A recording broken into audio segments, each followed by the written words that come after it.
Yeah, so let's get started. So welcome back, everyone. So today we're going to be talking about the power method. So the power method is a technique, kind of at the core of one way how to compute the singular value decomposition, which, as we've been discussing, is kind of at the center of the most basic technique to do dimensionality reduction. So we'll kind of see how the algorithms work, and as we've mentioned, the singular value decomposition is related to the eigenvalue decomposition, and the eigenvalue decomposition is related, is one way how you think of you need that to take the inverse of a square matrix, and that was related to the kind of how to actually compute the linear regression without gradient descent. So we're going to come back and kind of fill in this missing piece of that puzzle as well. Although that's just going to kind of is going to kind of fall out of this approach. So that'll be the main topic of the lecture. Let's look at the schedule here. So we are now about 2/3 of the way through the semester. We've had about 2/3 of the lecture. So the grades for quiz 4 were released so over the weekend. So I think they're released. We think we had them so muted, and but it looks like they were posted right away, which is fine. But if you can't see them, so let us know. Canvas acting as it's acting. But the grades were good, and so I'm happy to say actually I'm overall happy with how the class is doing. I know this is a challenging semester, but the kind of the overall grades in the class look well. I think kind of while some people are struggling keeping up with everything, almost everyone is getting at least a B or better, and the few people who are below are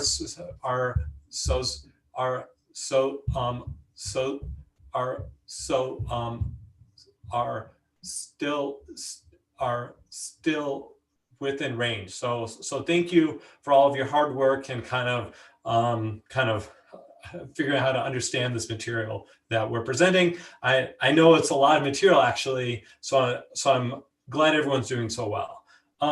So if we look on the schedule again, we're in the middle of the dimensional reduction. Then we'll have 2 more sections, clustering and classification, which will kind of round out another type of unsupervised and supervised learning over when we're trying to find a class of objects instead of some more numerical value.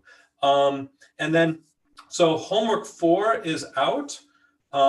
So if we look at homework 4, this has been posted. This is going to be a bit more on gradient descent, and then we're going to talk about dimensional reduction and PCA in this instead, as a view of dimensional reduction. What I'll tell you is probably the most challenging homework kind of problem in terms of programming you're going to have for the course is going to be this problem 1 on homework 4.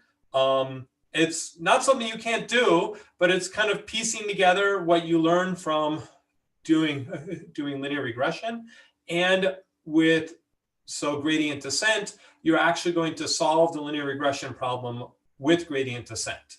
Okay, and so this is beyond a little bit of the demos that we've done in the class in the past, but I think this is important because most of machine learning operates in some way like this, where you take in data, you come up with some cost function that represents the data, and then you run gradient descent typically to try and solve a model that optimizes that cost function, right? So this is really the core of what's going on, and you're going to do kind of one of the simplest versions of it, but it's going to kind of give you a really deep understanding of kind of how most of the computational side of machine learning actually runs. So that's great. The other questions are about dimensional reduction, PCA, how to think about these decompositions. We have been talking about, and we'll talk about for the next 2 lectures as well. Okay, so I know a number of you with homework 3 took a little bit more time than you thought it was going to. Some of the programming was part of that. We're going to try and provide a bit more help with the programming, but don't start too late on this homework assignment. It's due in, let's see, it's due on November 18th. So that's in about 2 weeks. Yeah, so it's a little more than 2 weeks now, but don't wait until the end.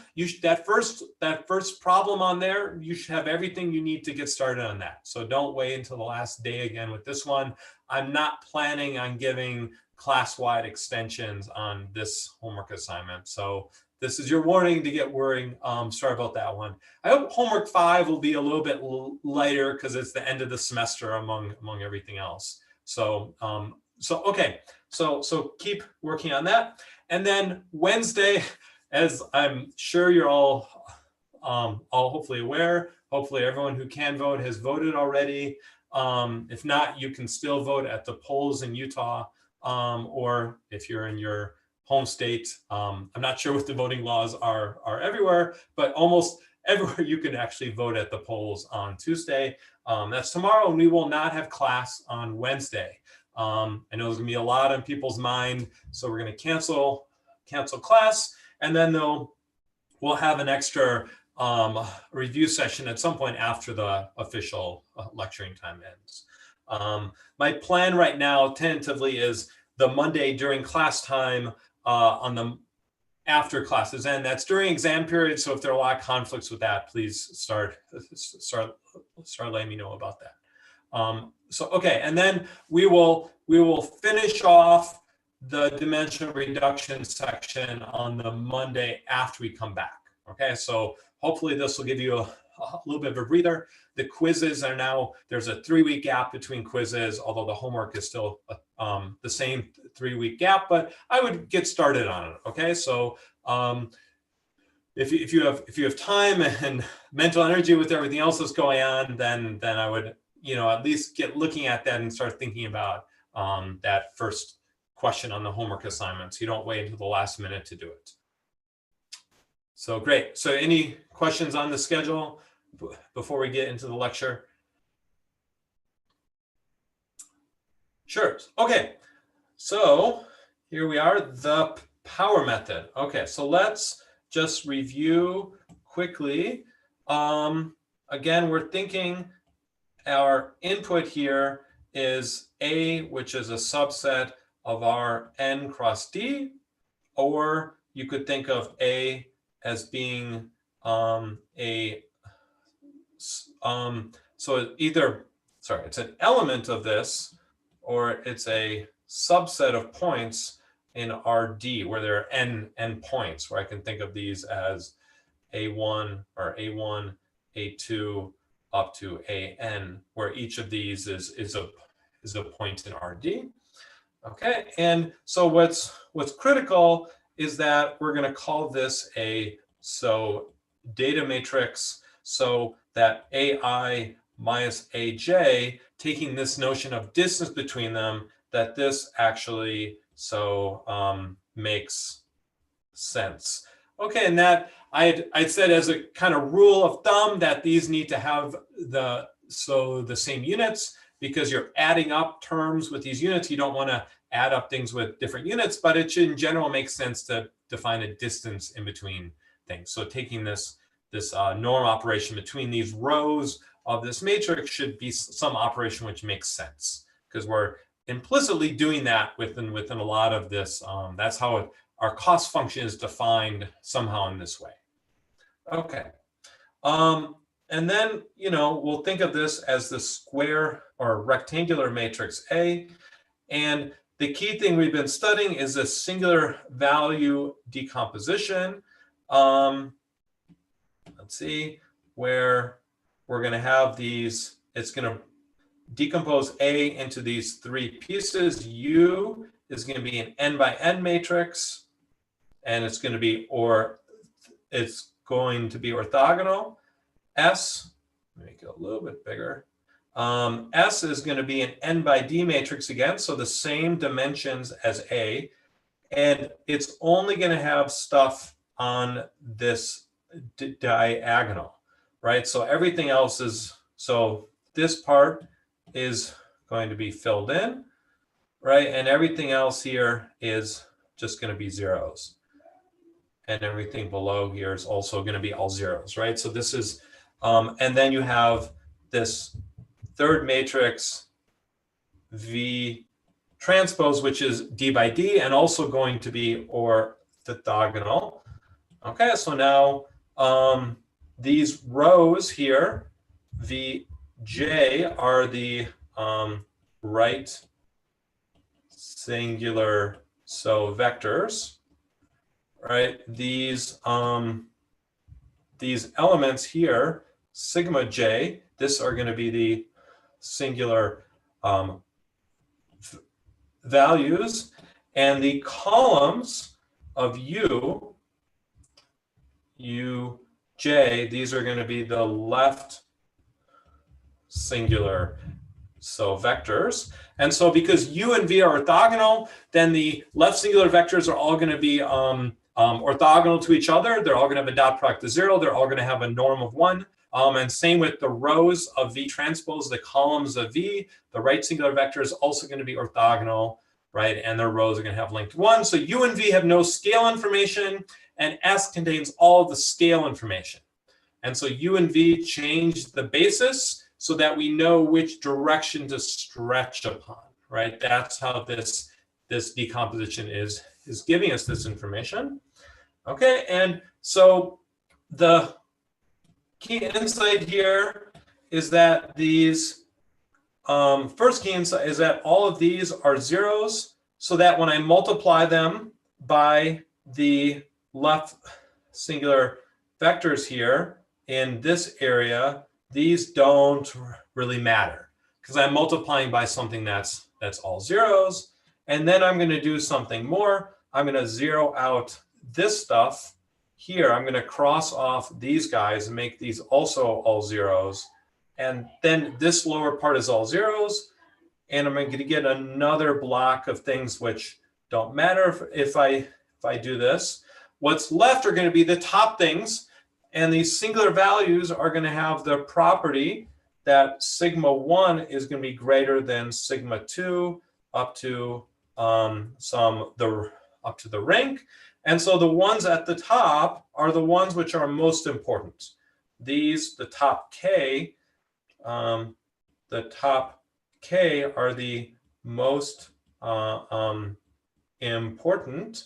And so I'm going to extract the corresponding singular left singular vectors and right singular vectors, and I'm going to be able to kind of recompose this matrix as j equals 1 up to something sigma j, what should be u j v j transpose, right? And how far I take this sum up to some value k, past this value k, I can stop. Each term of this gives me a rank 1 part, and I add this up, I'm getting a better and better approximation to A, but I'm start with the best rank 1 approximation with just the first term, and if I stop after some number of terms, I'm doing pretty well. And the size of the singular values, the size of of these guys,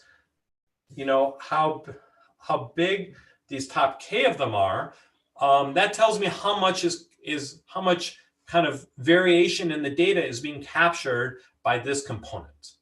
Okay, these are all orthogonal components, and I'm just adding them up, and I'm recovering this. And if I stop early, then I get a lower rank approximation of A, right? So this goes me up to A sub k, and the rank of A sub k is exactly k, right? So if I'm stopping after k of these things and the rank is k, that means it defines a k-dimensional, which could be a lower dimensional subspace, and the right singular vectors provide these coordinates, right? These provide a new coordinate system, v1, v2, that are orthogonal, and it's a new coordinate system. And if I stop before I have d of them, then I have a lower dimensional subspace that I can operate in. And this is kind of the core of dimensionality reduction. Okay, so we'll get back a little bit about how to think about this with data in the next lecture. What I'm going to mainly talk about today is how to compute these things, right? I've said this is this magical operation that you call within Python or any other language, and it's the same Fortran code in the back end. And I'm not going to tell you there are a number of ways how to compute them. I'm going to talk about one way called the power method, which is kind of I think it's the simplest, most elegant way of doing this. There are ways that are frankly slightly better. But the differences are not going to be huge in most contexts. And I think this gives the simplest and the most intuition. And we're going to go explain it. It's going to be a very simple algorithm, and then why it works, because I think that's pretty informative gets you to see a little bit more of this sort of math to understand why things are working the way they're working. Okay, so this is kind of a review of what we've talked about so far. Yeah, so feel free to ask anything that has been confusing so far. Okay, so the power method. Okay, and so this is a method that takes as input A, which is an element of our ND, and the output is going to be the top right singular vector. Okay, we'll call this V1. Okay, so I'm only going to compute the top right singular vector. And then once we do this, I'll talk about how you can recover everything else from there. Once you have that, I'm going to recover the top singular value. You can get the left singular vector, and you can also, and then how you can recursively apply this to get the rest of them as well. Okay. Okay, so I'm going to have this as input, and it's a little bit easier to go through thinking about this as finding the top. So we're going to rephrase this a little bit. We're going to look at this matrix M, A transpose A, right, which is going to be an element in R, D cross D, and it will be positive, so semi-definite. Okay, and then the top right singular vector of this matrix will be the top eigenvector. So we're actually going to find the top eigenvector of this matrix. So the top right singular vector of A is going to be equal to the top eigenvector of M. Okay, I'll kind of. So we'll sometimes use M in place here. This is a little bit easier to think about, but at some points I'll break it down into what this is doing with A. And sometimes it's important to kind of remember that M was computed from A transpose A. So, okay. And okay, so the simple algorithm, okay, let me just write this down, and then I will, is that we're going to compute V. So I'm going to start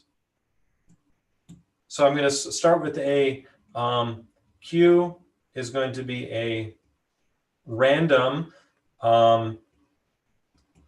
vector in RD, and I'll talk a little bit more about this, what I mean by this, and then I'm going to say V is going to be equal to M to the power Q for some value Q. Let me not call this Q. Yeah, so start with some random unit vector U. Okay, I have a make sure my V's and U's look different here. V, U, and I multiply this by U. And then I'm going to output V1, which is our answer, return. V1 is going to be equal V divided by the norm of V. Okay, that's just the squared norm, or just the 2 norm. Okay, so okay, so this is the whole algorithm here. This is the whole algorithm. This is really going to be I have M as my input basically, which is a square D by D matrix. I raise it to the power Q, I multiply it by a random vector, and I get the direction, and then I just have to normalize it, right? So I think it's important to break this step out as actually the runtime is actually going to be much more efficient if I do for I equals 1 to Q of U I is going to be equal to M times U I minus 1. Okay, so I'm going to make this as this one step here as this for loop instead, because multiplying a matrix by itself is going to be much slower than what I'm doing here. Is I'm doing a matrix vector operation. This is a matrix vector multiply. And in order to compute m to the power q on the other hand, otherwise m to the power q is equal to m times m q times. Okay, and these are matrix multiplication.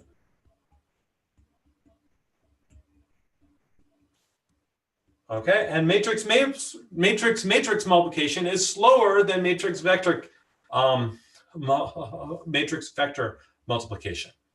Okay, so I just have to do this once. So instead of multiplying the matrices together a bunch, I can just expand this right into this for loop. So I'm basically doing V is equal to M times M times M U here.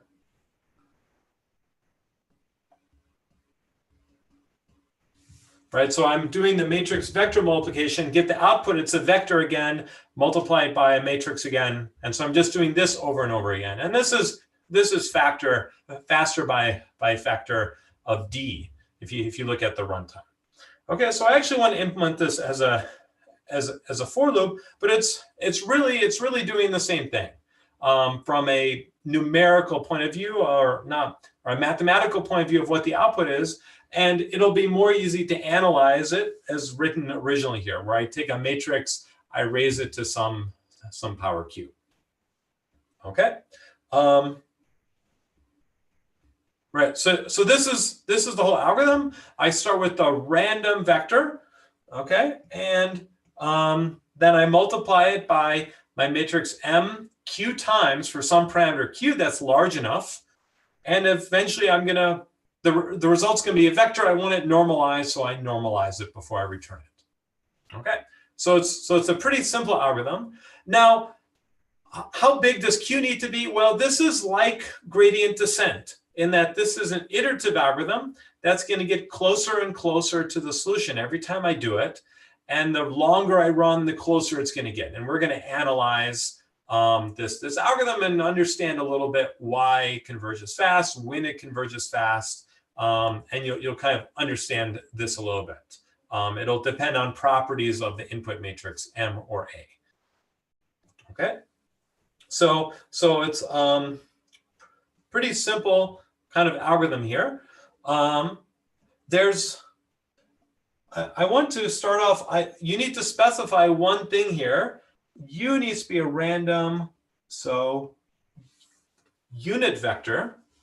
Okay, so I need to somehow start with the random unit vector. And this is kind of weird. This is a randomized algorithm, but the only randomness is occurring in this, this initialization step. It turns out that if I start with the wrong vector, some weird stuff can happen. Okay, so if I randomly choose, or if I choose a vector which is effectively orthogonal to the vector I want, then it's not going to work. But if I choose one at random, a unit vector at random, then this is then it's not going to be a problem with pretty high probability. That goes down kind of polynomially with the dimension of d here. Okay. So how do I But how do I pick a random unit vector?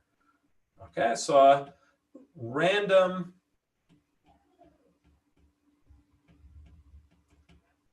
unit vector. Okay, so remember, I have vectors here. I could pick any vector, but I want the vector so that its length is exactly 1, right? So I want to pick some vector u in R, let's just say in R2, for a simple example, such that the norm of u is equal to 1. Okay, does anyone know how to select a random unit vector? So it's kind of, think of, you can use an operation where I can select a value, let's call this x, in uniform between, say, 0 and 1, right? Where it gives me a real value between 0 and 1. Think of just doing the expansion of, get a bunch of random bits, do a bit expansion after 0, right? So I can get a random uniform number. But getting a random unit vector is a little trickier, right? So if I pick 2 of these things, right? So I could pick x1 uniform between 0 and 1, and picks x2 uniform between 0 and 1. Okay, and then I'm going to get a random value that's going to be like this, right? And then I can multiply, let's say, times 2x1 minus 1, right? So this will expand it. And initially, it gives me some value between here. I expand it by 2 out to here, and then I shift it back so it's in between minus 1 and 1. So I can generate something between minus 1 and 1, and then I can do that with x2 also. Okay, and I'm going to get a random value inside of this box. Okay, so I could pick a random value here, right? Let's call this would be x1 kind of shifted, right? x2 shifted, so this would be x1, x2. I can get this, and then I can push it out onto the circle. This is not going to work. Okay, this is the wrong way to do it. What's going to happen? The problem is that if I'm inside the circle, that's great. If I pick a point in here, right? If I pick a point that's inside the circle, which I will sometimes do, and I did in this example, right? Then it's equally likely to get pushed out to anywhere on the circle. But if instead I pick a point out here, or out here, or out in these regions out here, well, I have to push those back into the circle, which is okay. I can normalize a vector, but these are more likely to show up towards these corners. There's more volume out here. So I have a higher density towards these corners, and this isn't exactly what I'm going to want. And in higher dimensions, this gets even worse and worse and worse. Okay, there are more, think of in higher dimensions, there are more and more corners, and the corners have more and more volume. So in high dimensions, this this becomes bad. Okay, so I still need to generate a random unit vector. And typically how this works, it turns out, is you select instead, you select a G from a Gaussian in d dimensions. So I selected from a d-dimensional Gaussian distribution, which you can also do. So you can get this by this technique called a box, so Mueller transform, okay, from uniform. I can get a Gaussian, and the Gaussian is symmetric in every direction. So then I can normalize this. Okay, so to do this, you select Gaussian, then return U equals G over the norm of G. And you see, we'll normalize later in the algorithm, so we often forget about normalizing at this step. We just start with the random Gaussian vector. Okay, and the Gaussian is this normal distribution, but I do that for each coordinate independently. And I can do that with, that gives me a Gaussian from some sort of distribution. Okay, so again, these Gaussian random variables come back, this time inside of the algorithm, which is kind of a neat thing. Okay. Okay, so now let me write the algorithm down one more time. So I'm going to do the power method of M equals to A transpose A. Okay, and I'm going to take in some parameter Q, which is how many times I'm going to run this. Okay, step 0, I'm going to initialize U to the power the 0th element. It's going to be an iterative algorithm. I'm going to put the iterate in the exponent, but in a parentheses, so you know it's not actually taking it to a power.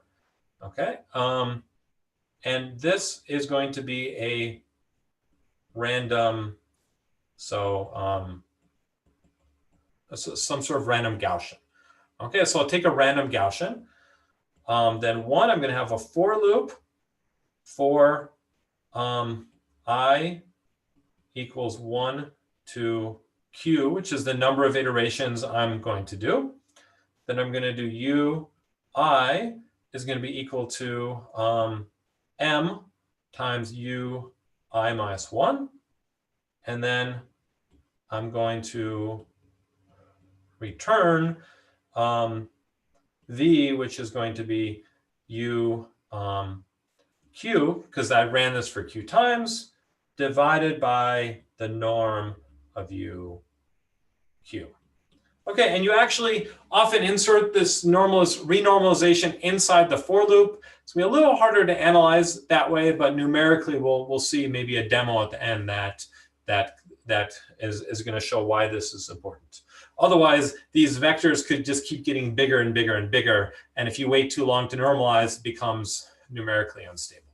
Okay, but we'll analyze this algorithm. Okay, so this gives me the top. I'll explain why, but this will give me the top eigenvector. The output of here is going to be the top eigenvector V1 of M. Okay, so now I want to get the top, eigenvalue.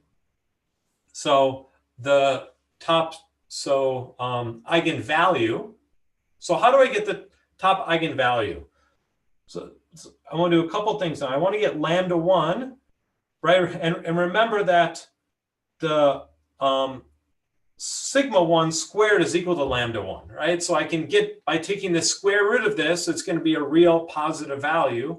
I can get back the top singular value as well. But how do I get the top eigenvalue here? Okay, I can get back this using V1. Okay, I want everyone to try and put this in the chat. Type in the chat, how would I calculate the top, the top eigenvector here? or the top eigenvalue. How do I get lambda 1 back? I'm going to use, I know M already, and I know V1, right? So I know V1, and I know M, because this was given to me on the input. How do I get back lambda 1? See how much you guys remember from what we talked about with the eigenvalues and vectors. What's the definition of the eigenvectors and values? Remember, what's the definition of eigenvectors and values? Okay, remember M times V is equal to lambda times V.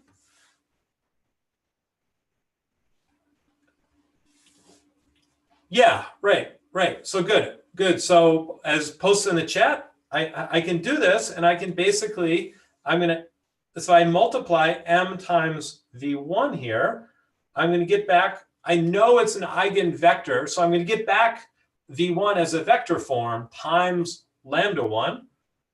Okay, so then I need to just, and V1, if V1 should be normalized, so I know that the norm of V1 is equal to 1.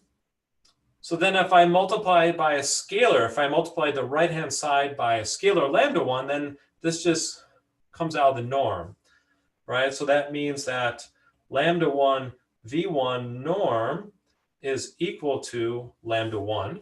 That's just going to factor out, which means that the norm of M times V1 is going to be here. So, okay, so that means I can do M times V1, and I can take the norm of this, and this will get me lambda 1. Okay, so I can recover the top eigenvalue, and then take the square root of that to get the top singular value. Okay, cool. Okay, so that's how I recover the top eigenvalue and the top singular value. But now I want to do this with the rest of the rest of them. This was the top one. How do I get the other ones? And this one's a little bit trickier to formulate here. I basically need to factor this out. I need to make sure that everything else occurs in the, basically I'm going to have some kind of shape here. Remember, we're going to have this aggregate shape. I'm going to identify the top V1 here, and I want to make sure I project everything. I want to project onto the subspace of everything except V1. I want to kind of smush this down here, so that's what's left is all in the subspace, and then I want to work within there. That might be multidimensional still. Okay, so I want to factor out this first subspace, and what I can do is I can just make sure that I can factor this out from A, so that I can ensure that its rank is reduced, and then I've removed this subspace from it. Okay, so I'm going to do this operation on A. This is a little bit easier to think about. I'm going to set now. This object called A1, which will be after I factored out the first subspace here, and this will be A minus A times V1 transpose. Okay, V1 transpose is going to be a kind of like an orthogonal matrix. But it's going to be lower rank. Okay, it's going to be a rank 1 matrix, and I'm basically projecting A onto this V1 subspace, but then I'm subtracting that away from A. So what I'm doing is I'm projecting onto the subspace defined by V1, and then I'm removing that, and what's left is this rank reduced matrix. So I've reduced the rank by 1, and then I'm going to set M1 equals to A1 transpose A1 again, and then I'm going to run and then I'm going to basically get V2 is going to be the power method on M1, right? Once I get V2, I find the second eigenvalue, and then I factor out V2 from A1, and I get back A2, and then I construct M2, and I just run this recursively. Okay, so I'll factor these out one at a time, and I can keep running this, and this allows me to recover all the components. Okay, and then recurse. Okay. Great. Okay, so this is kind of what the algorithm is. It's pretty simple, right? I basically just to get the top eigenvector, which is going to be the top right singular vector, or if I did the transpose, it's going to be the top, if I did A transpose, it's going to be the top left singular vector, okay? But so I can do this to get the top eigenvector by just taking a random unit vector and multiplying by m over and over and over again, and this will eventually point in the right direction, and then I normalize. Okay, and then I can kind of factor this out and recursively do it on the rest to get all of these eigenvectors and eigenvalues. Okay, so hopefully the algorithm itself is pretty simple, but it's probably not clear yet why it's working. So we're going to talk about why it's working now, and we're going to give a few types of intuition. In fact, I'll do a few lines of algebra to give a proof, and then hopefully I'll have time to do a small demo of this as well, which will hopefully illustrate the underlying geometry also. Okay, so we're going to start with, what do we want to start with here? We'll start with M equals A transpose A, and we're going to assume is going to be full rank. This will just make it easier. Otherwise, I'm gonna need a, yeah, it's otherwise I'll because the reason why I want to assume this is because I'm going to assume the eigenvectors of M are going to be equal to V1, V2 up to Vn. And if it's full rank, it's going to have n of these well defined. If not, I need to kind of make up some placeholders for these that fill out the basis. Okay.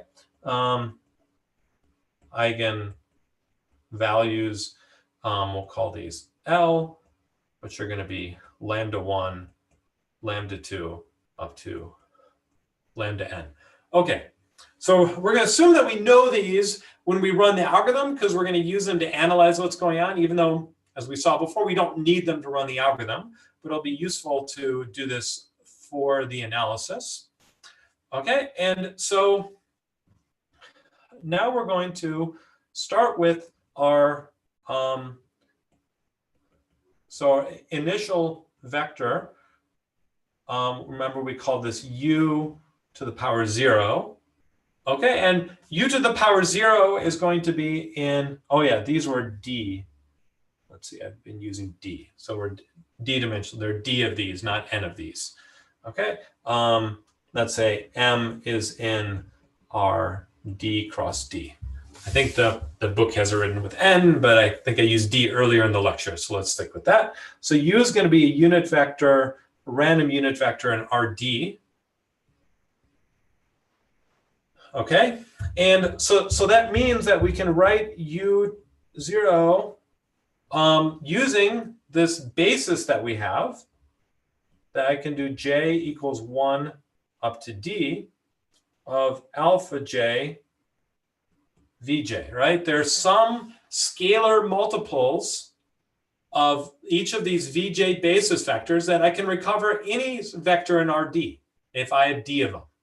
Right, so if I have an orthogonal basis, I can do this, and in fact, alpha j is going to be equal to the dot product u0 times Vj, right? So that's how I define these values, right? It's just a different basis, and I project onto each basis. That's the length of this projection. I can recover it in this way. Okay, so I can recover this exactly, and I'm going to use this form. We're going to again go see what happens through the algorithm, and we're going to expand U0 out into this and write things out in terms of this eigenvector basis, and we'll see that if you keep doing this, what's left is just going to be the top eigenvector. So first I need to assume that that the norm of alpha 1 is going to be greater or equal to 1/2 times square root of times 1 over square root d.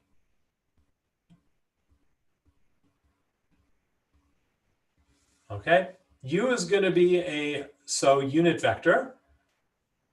Okay, and it turns out I can assume that this is true with probably at least 1/2 for each of these alpha i's, each of these alpha j's. I can assume this is true. I basically have a length of 1, and I want to make sure if it's too small, if alpha 1 is too small, that means it's basically orthogonal, right? If alpha 1 is basically 0, that means that u0 is basically orthogonal to v1. And I don't want it to be orthogonal with v1. Okay, so I can think of having this new basis here, v1, v2, v3, and I'm going to pick some initial vector, u0. Okay, pick this initial vector, and I'm going to project it onto all these components. And I want to make sure that this length of this projection here, especially on v1, is not too small. If it's too small, then an example of one that is too small might be like right here, and then the projection would be almost close to the origin, right? But in order for it to be too small, it would need to be in kind of some cone here, very close here, or I mean, it's actually on the ridge. It's a unit vector, or up above here, something like this, and that should be a low probability. And you can argue this based on because it's a random vector and a random basis. You don't know that it should be the squared mass should be equally likely spread out. And this follows from something like the Markov inequality we talked about earlier, and the Pythagorean theorem in d dimensions. Okay, so we're going to assume that this is true, and so our algorithm will only work if this is not too small, or the number of steps will be much longer if this starts out too far. Okay. Okay. So then what's going to happen now that I have this? The key insight is I'm going to start with. So let's see. I'm going to start with this. There's an original basis here, right? There's the original basis, but then there's also going to be the eigen basis, v2, okay, v1 and v2. And this is going to correspond with some sort of aggregate shape of some matrix, right? Where there's some sort of ellipse structure here. And when I multiply a unit vector, let's say u0, by the shape, I start with this vector, it's going to be shifted to something like this. It's going to be stretched out a little bit. And here it's going to wind up exactly on this red shape. It has to wind up someplace on here. And so the closer it is to being by v1, the more it gets stretched. The more it's aligned with v2, the less it's going to be. It might be compacted even instead of being stretched out. Okay, but the components, it's going to be pulled towards V1. It's basically, I'm going to be projecting it. What's going to happen is I'm going to be projecting it onto here, and then this is going to get stretched out by the first eigenvector, and I'm going to be projecting it onto this thing, and then this might be shrunk in a little bit, right? So that's how I'm going to get these two components here. Okay, so let me try and draw this a little bit more. Okay, so I'm going to get, initially, I might have, let's see, V1, V2. Okay, let me see if this will.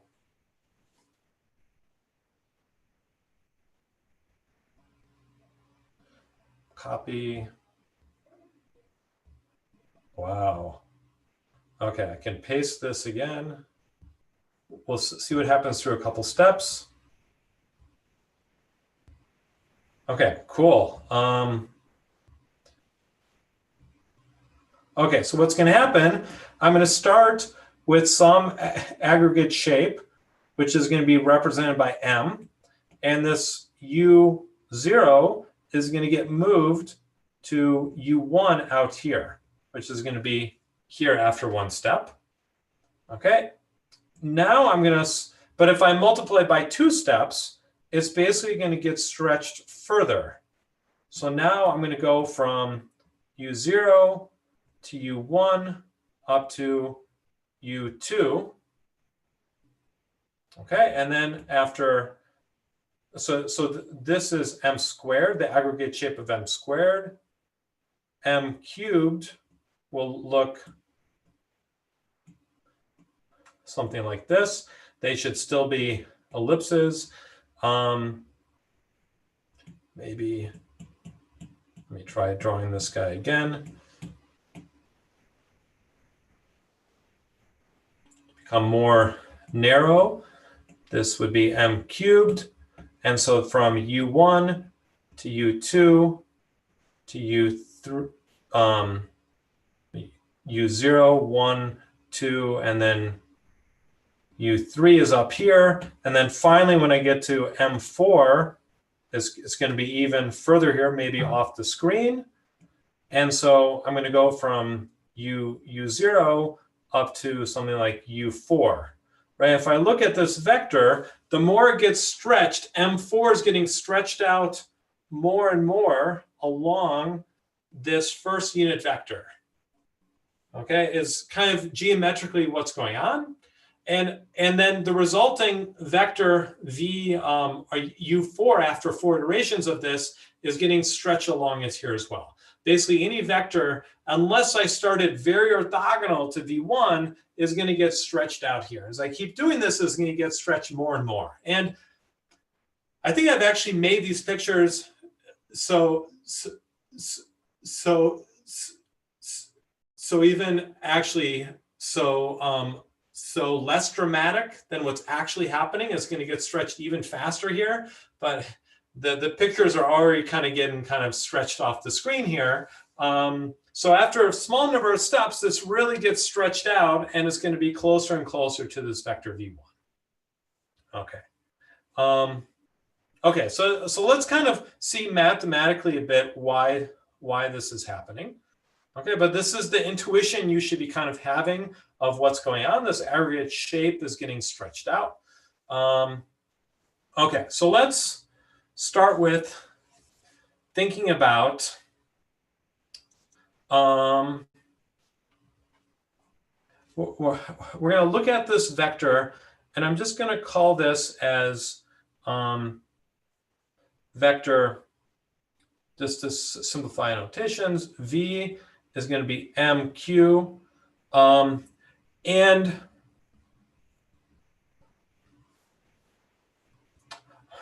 we're going to be interested in, yeah, so we're going to see that if I look at MQ, it's eigen, yeah, so let me first say the eigen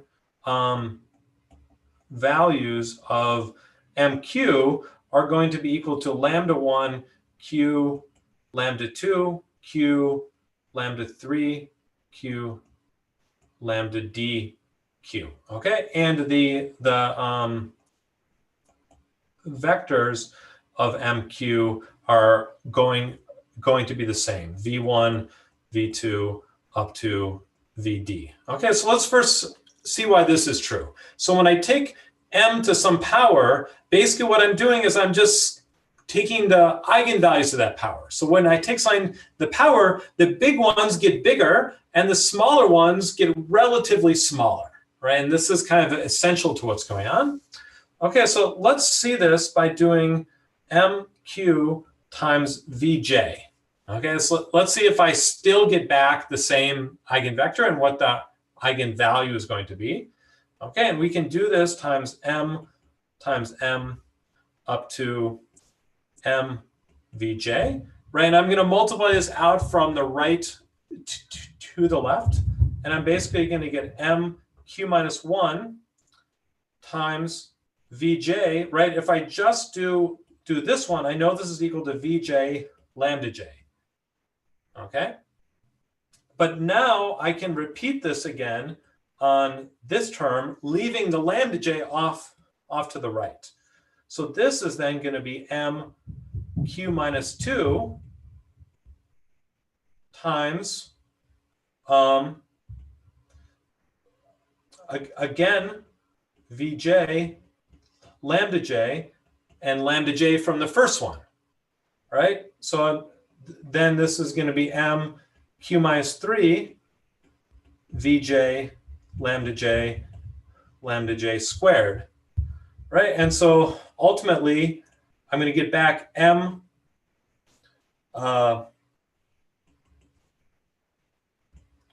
Vj lambda j q minus 1 and Vj lambda j to the power q. Okay, so I'm getting back again the vector Vj times some multiple, which is Vj to the power q, right? So this means that for every eigenvector, it's still the same eigenvector, but the eigenvalue has been raised to the qth power.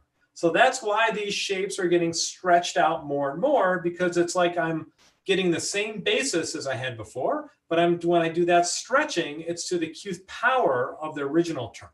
So that's why I'm getting this expansion of these shapes like this. The basis is the same, but it's stretching more and more. Okay. Okay, so next I want to kind of think about the end result. I'm going to have my V1, hat, the output of my algorithm, right? I'm going to write this as, remember, this is going to be M to the power Q times U0, but then has to be normalized, right? So this is, I'm normalizing at the end. Okay, so I can write this out by expanding now for any U1, I can write it out in terms of these alphas again. Remember now, these alpha j's are going to be Vj times U, this dot product. And now I can write out U0 in this form from these assumed eigenvalues and vectors. And that's going to be sum j equals 1 up to d, alpha j. Now I'm going to scale it by lambda j to the q times Vj, right? Because I'm get the component along Vj, and I'm going to scale that now by this lambda j to the q, right? So that's going to be U0 times MQ. That's the numerator, and basically the same thing's going on in the denominator, but I need to write out the norm, and this is going to be j equals 1 up to d, alpha j, lambda j to the q, and I'm basically need to normalize this. but I can do this along the orthogonal basis based on the VJs. And so I can ignore the VJs in calculating this 2 norm. So it looks like this without the VJs. It's just the scale components of this here. I'm dividing by that. So so that it's a unit vector then. Okay, and in our analysis, we'll have stuff cancel out with the numerator and the denominator here. So we'll need to kind of keep this normalization part around. Okay, so in the end, I want to measure this. So I want to say my goal at the end is say that V1 hat that I get out of here is going to be close to the true V1. Right, so I want to say that the absolute value of the dot product of V1 hat minus the dot with the true V1, I want this to be close to 1. It could be that they have the wrong sign. You might end up getting the wrong sign depending on where you initialize. So I take the absolute value, but I want this to be close to 1. Okay, and so I want to analyze basically this dot product with V1, and that's going to do something special here, right? I take V1 hat from above, and when I dot product from V1, I've got these D terms on top here, right? I've got these D terms on top, but all of them except the one along V1 are going to be 0 because the VJs are going to be orthogonal. VJ dot V1 is going to be equal to 0 for 1 not equal to J.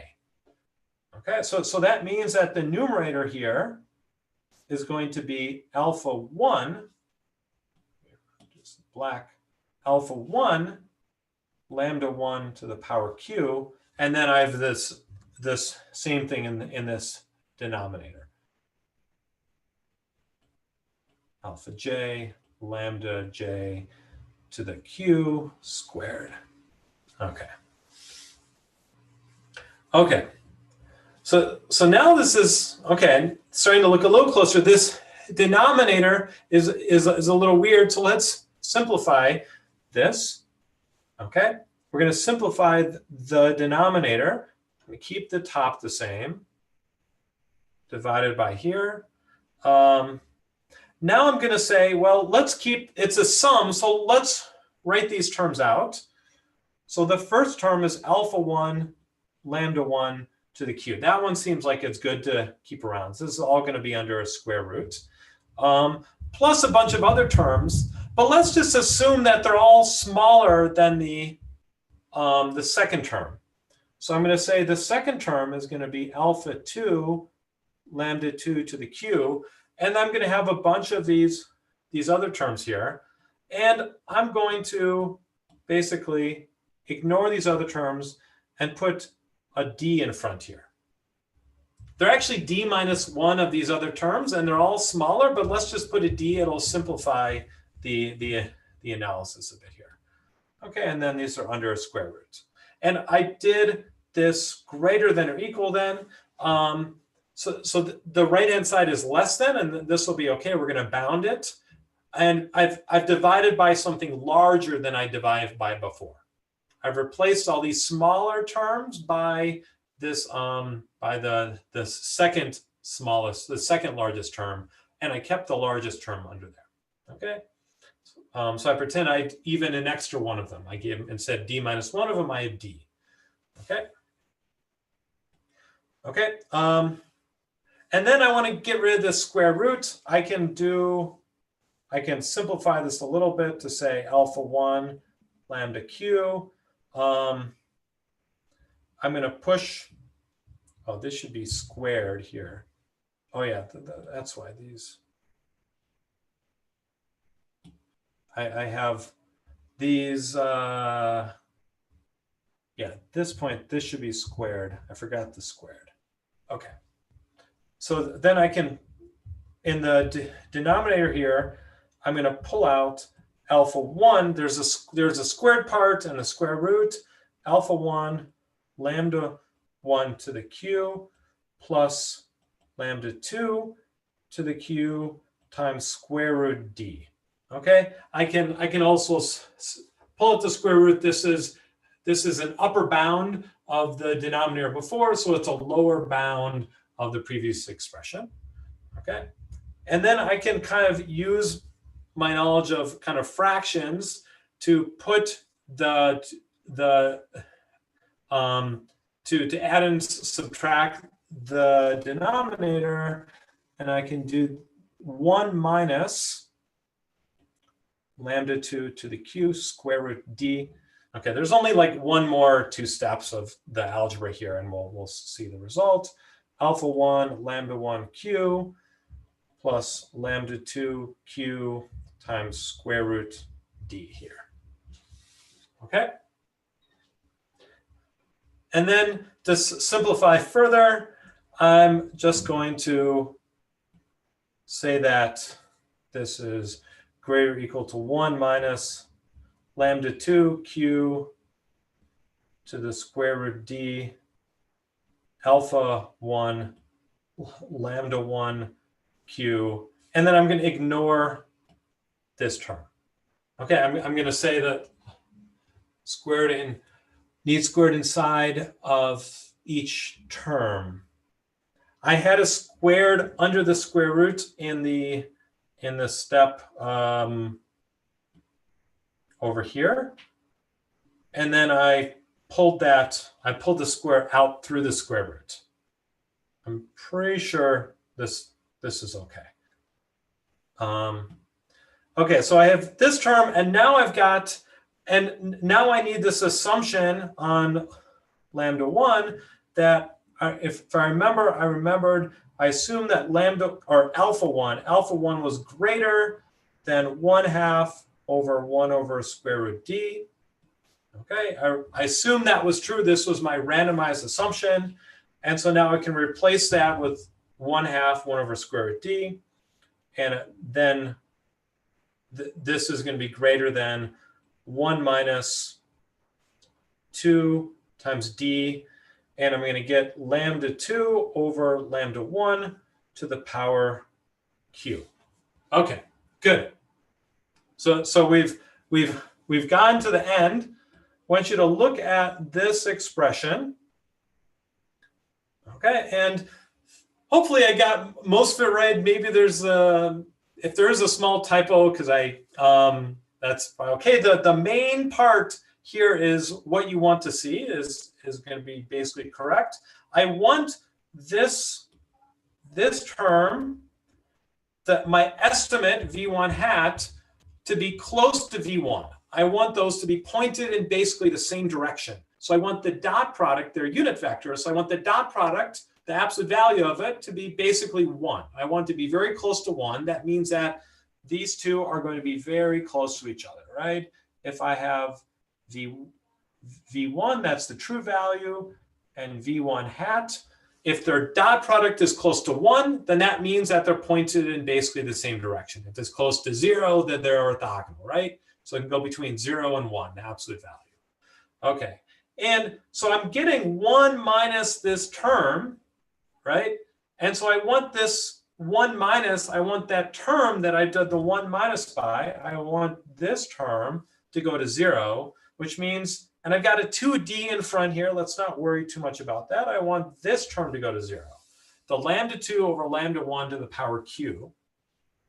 Okay, and so this says that if there's a gap between the first and the second eigenvalue, then as I take it to the power q, this gap increases exponentially, right? It gets closer exponentially quicker. Every time I make one iteration, think of this, if lambda 1 was twice as big as lambda 2, right?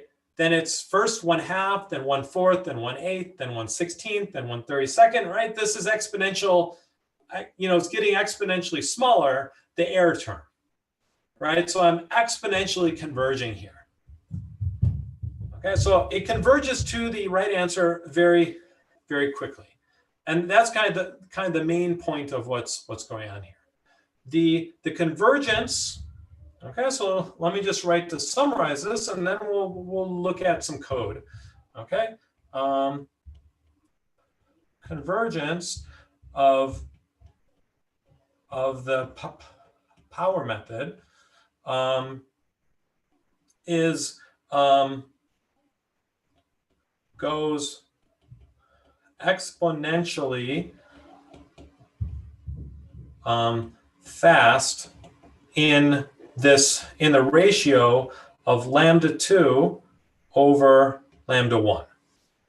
Okay, so if this gap is if this ratio is very small, then after q steps it's going to be exponentially smaller.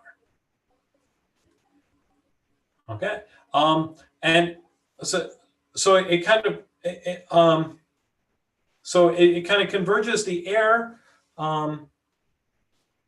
The air is basically going to be the air term is going to be approximately lambda 2 over lambda 1 to the power q, right? So if this quantity lambda 2 over lambda 1 is, lambda 1 is always bigger than lambda 2. They could be equal, and then it could pick anything in that basis, right? But if there's a difference between them, then it will converge exponentially quickly.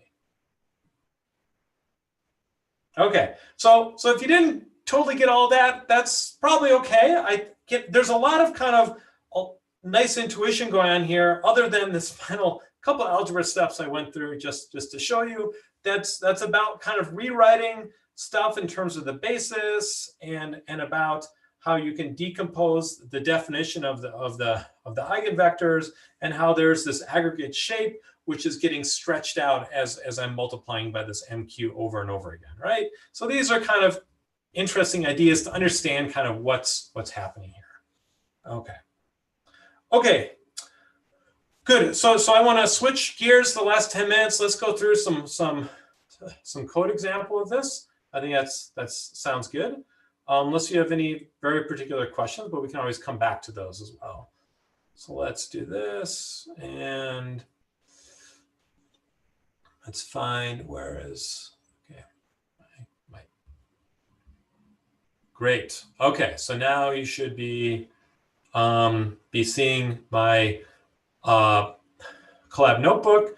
This is linked off of here, off of the web page. This was actually designed by my TA, so as a demo. So last year, and by Benway Sheen, it's great. He did a great job, and there have been more comments than I've normally added into these things. So you can thank him for that. Okay, but let's go through this. We're going to use NumPy, and then the basic power method is as follows, right? We're going to define a function here called power method. It's going to take in a matrix B. This is our A, right? But we'll use A, and this will be the square matrix, which this will be M, in fact, okay? Okay, and I think it should be square inside here, but you let it be N or N by D, but okay, this will be our square matrix. We'll always pass in something like this, where it's A transpose A in order to get our matrix B here. And we're going to run for Q iterations. This is a parameter we pass in. We'll set it different things, and we'll see what happens. Okay, and we'll start with the unit vector, a random. Actually, we're just doing a random normal vector of size D. So we're just getting a D-dimensional.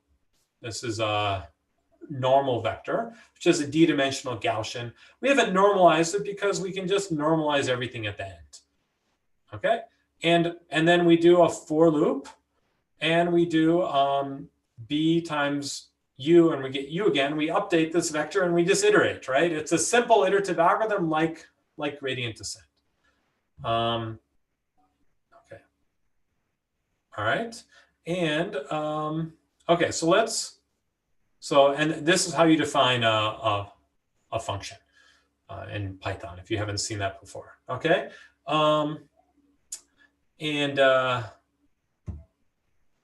okay, so we're going to start this with a random vector matrix A, which is 10 by 3. We're going to get B, A transpose A, and we're going to, if we write out the ground truth kind of eigenvalues and eigenvectors. Okay, so it should be 3 by 3. So this is the matrix. The eigenvectors are written here. And it should be the rows here. And okay, so we're going to see how close we got to approximating this first eigenvector. Okay, so let's start with q equals 10, right? And we'll pass this in. And the result, okay, after 10 steps, we're going to, let's see, we've gone 0.66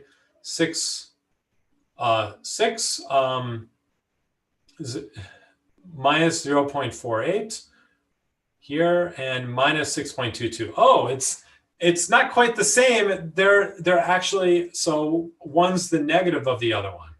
Okay, so that was kind of, that can sometimes happen. And then the distance looks big because of this. Let's rerun it. And on random, I guess we might be getting the same randomness here, but this is the negative. So let's do u equals to u times -1. Okay, now after I did this, I took the negative of the output of u. Now it looks very small, right? As we thought this was going to be, okay?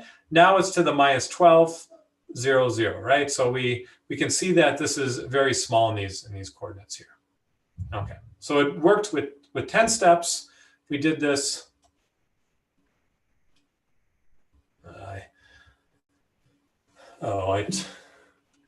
hit the wrong button on my computer and turned on my music. Okay. Okay. If we do this one step, we're actually, well, we got the wrong randomness now here. But yeah, after 2 steps, we did, it's not great. It's getting there. After 3 steps, it's now pretty small.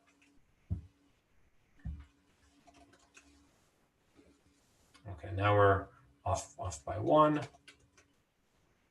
Okay, now it's pretty small on all these coordinates. Okay, so this is just running it. Okay, next I want to show you a cool visualization of what's going on here. This is a random vector, a random matrix here, a 4x2 random matrix. And so they're all positive between 0 and 1. And so what we've done here is we've created the eigenvectors v and the eigenvalues w, and we've done a scatter plot of these 4 points we've generated in 2D, and you can see them now. And we've plotted the first these first eigenvectors. Just with the quiver, I don't know what this is doing here. What's the comment? Okay, good. So you can see kind of the first vector here. This is the first eigenvector, and it's longer than the second one. And to try and visualize the aggregate shape, what we've done here is we've plotted a bunch of points on a unit vector. And we're going to see what happens when we multiply them by m, and they get kind of stretched out. So think of these are any of the 0 starting points, and they're all going to get stretched towards v1 every step here, right? So first, we haven't stretched them. We've just created a bunch of these by kind of, this is just kind of putting them around some axis here, and then we're doing a scatter plot of these guys. Okay, but now we are doing these vectors, u0 vectors that we had before here, which is this array. We're multiplying them by b, and they're going to get stretched out, right? This one, see, they're coming out to this first eigenvector, and there's kind of forming this aggregate shape here around the eigenvectors scaled by the eigenvalues. Okay, and if we do this again, it's going to get even more stretched out. Okay, so now even after 2 steps, if I was one of these initial points that was if I was one of these initial points here, I got stretched out very far and I normalized it, it'd be pretty close. Only if ones that started out almost orthogonal, those are stuck back here, right? And then finally, let's show all these again. Now, after 4 steps here, basically all the points are one of these two things. I've stretched them all out because they're basically all aligned here. There's almost no component left in the second dimension, so they almost all get stretched out into these 2 spots. So I either get the right eigenvector, or I've gotten the and these have now been normalized. This has a normalization step in here. So now they're either the correct eigenvector or it's negative. Okay, so this is another kind of illustration on this. We've run out of time, but let me just say quickly, if I generate a much bigger matrix here, and then I try and, now it's 10,000 by 1,000, right? If I run this, an error will happen. This is the same power method here. So what's wrong is that it doesn't normalize, and so this vector, if you remember back here, these points started to get really stretched out after only 3 steps, and they're growing exponentially. So after 10,000 steps, they're growing exponentially too big. So I have to normalize these. So I have to go back and normalize these values u every step inside the for loop, and this will make it numerically more stable here. It's kind of, even if the normalization adds a little bit rounding error in the direction, it'd be self-correcting, so that part's okay. But you don't want that u vector getting it's too big. And now I can run on this again, this big matrix, and now I can run this numerically stable version of the power method, and it's good. I'm getting basically the right answer. Okay, great. So I'll stop there. If you want me to answer any question about what's going on or about this notebook, I'm going to be here for office hours. Otherwise, we'll see you next week. Hope everyone has voted already if they can. And if not, hope you vote tomorrow, and then hopefully everything goes smoothly. Okay, so I'll